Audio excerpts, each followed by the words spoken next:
Hey everybody, it's Joseph here for Zenny62. I'm here to talk about the new Harley Quinn movie, Birds of Prey. I was able to see it earlier today, and I'm going to discuss my thoughts and what I really felt the movie could have worked on.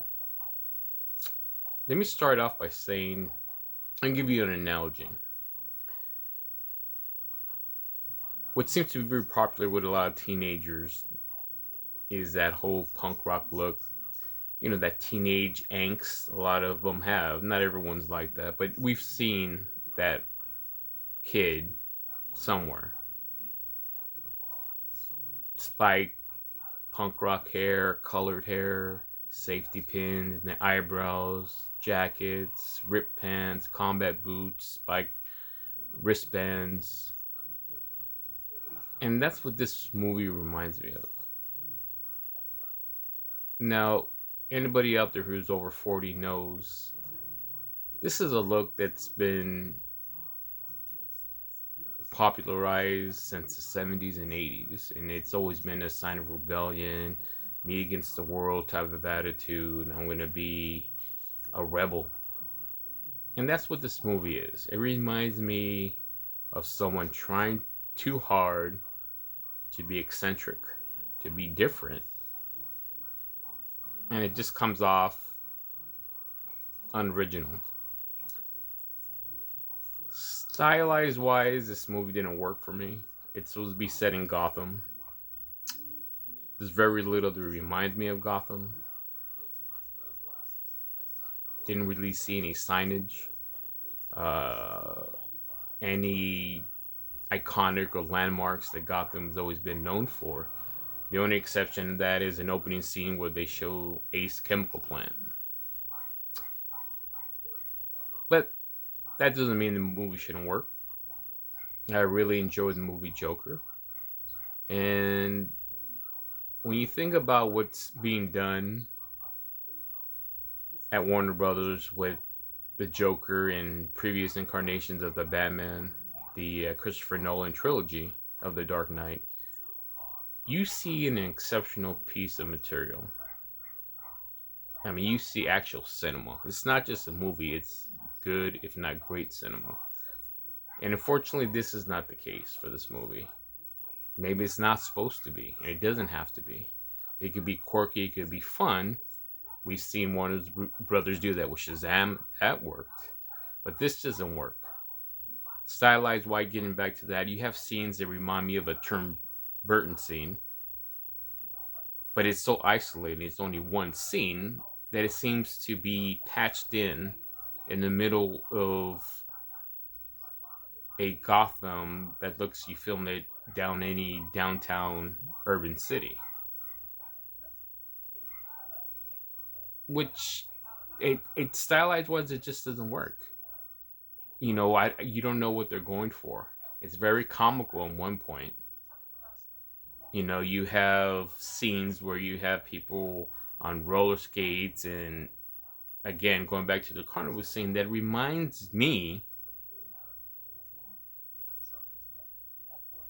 of that awful Joel Schumacher version of Batman and Robin that took place in the early 2000s, late 90s. That's how bad I thought this movie was. It did have elements where it was interesting, but for the most part, it just didn't work. Harley Quinn herself looks like she's been on a binge of meth or some kind of drug induced party life, which, yeah, she's known to be a partier, but she looks more emaciated this time. She looks dirty. She looks like she smells. There's nothing oddly attractive about her or something sexy that she was portrayed in the Suicide Squad. And it just didn't work. All these characters, for the exception of the Black Canary character, was interesting. I think the actress who played her, she looked familiar, so I don't know if she was a former child actress, but I think she did a really good job. So I give her some kudos with the Black Canary character. But other than that, there's a lot of reference to the 80s when that whole place looks like it was taking place in the 80s.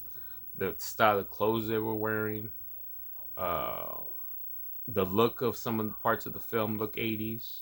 Even the television they sets that they had in their homes were old small box televisions that look it came out straight from the 80s.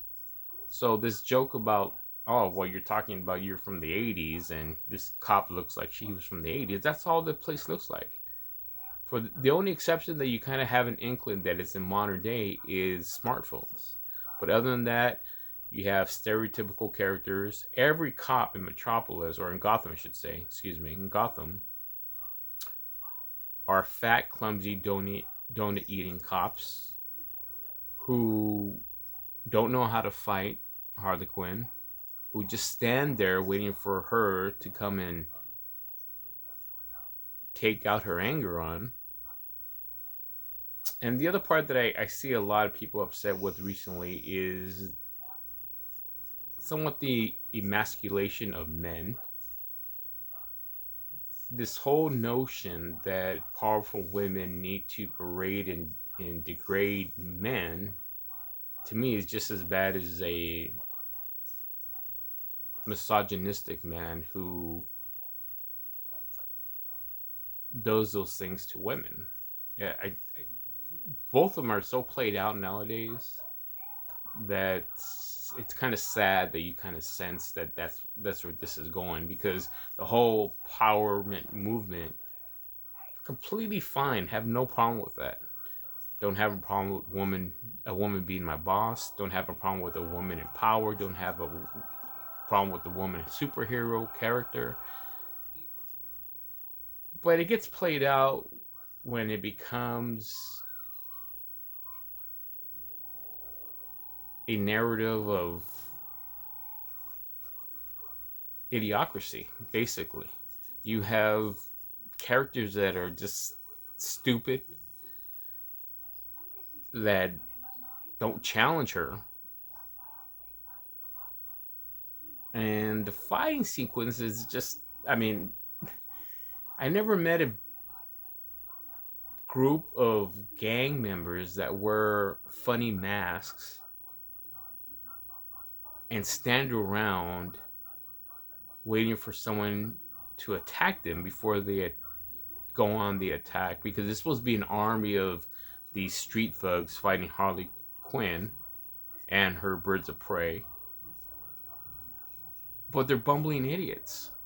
It just, it's too comical. If you're gonna go that route, make the whole movie basically that comical without trying to inject some interesting narratives, or trying to portray this as something but that it isn't. I just didn't find it appealing. I really, these are raw thoughts, so I haven't had the time to jot down or write my thoughts about the movie. I just wanted to give you my raw thoughts off the bat, because it's just, for me, it didn't work. It doesn't mean that you won't like it. Um, and some of you might. To me, it just didn't work for me. I just thought, like I say, going back to recent Warner Brother releases of comic book movies, this is a far cry from those. Uh, Even the people that I watch it with, everybody just sat there without really any inflection of laughter or interest. And it was kind of like, meh, one of those movies. If you have to see this, I would go on a bargain day, personally. You know, a lot of the AMC theaters around the country have bargain days on Tuesday where it's $6, I think, at the most. And why not give it a shot? But it's not something I would want to see again. I think one of the characters, Black Mask, was played by Ewan McGregor. It could have been played by anybody. I don't think they utilized that character very well. And there's a disappointing result of the Black Mask character towards the end of the movie, which to me was a waste of a character. And there was no post-credit scenes except for some dialogue by Harley Quinn about Batman. This is not a big giveaway, so you can find this online already. but she mentions Batman and gets cut off right before she says an expletive about Batman. So, if anything, this will get some traction, trying to jump on the bandwagon of the upcoming Batman movie, trying to tie everything together. But I really do hope that with the new Batman, if there is a Harley Quinn character in the future Batman trilogy that's coming out in 2021, that if they do bring back Harley Quinn as a character, I hope they really fine tune that character and change at least the script and dialogue from Harley Quinn. I just didn't find her that appealing in this particular one. She was somewhat interesting in Suicide Squad. And yeah, I just think it just didn't work. But again, hopefully, if you enjoy it, great. These are just my thoughts and my review of this, and look forward to watching the movie pretty soon, and I'll let you know what I thought. Until then, keep it locked here on Zenny62. Like and subscribe.